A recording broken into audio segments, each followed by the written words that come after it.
வணக்கம் லாலிஸ். இந்த வீட்டில் என்ன பார்க்க போகிறீங்கன்னா, மீந்த இட்லி வச்சு நான் எங்கள் வீட்டில் என்ன ரெசிபி பண்ண போகிறேன் அப்படின்றது தான் அதை நான் பார்க்க போகிறேன். அதுக்கு நேம் நான் லாஸ்ட்டில் சொல்கிறேன்.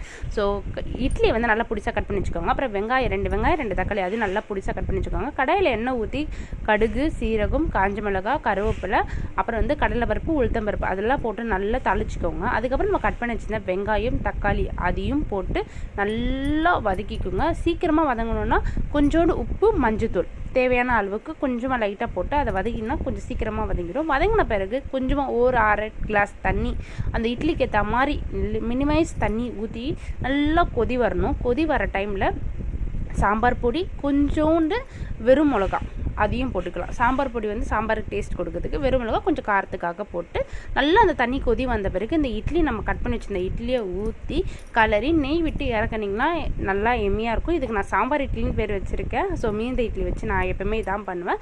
ஸோ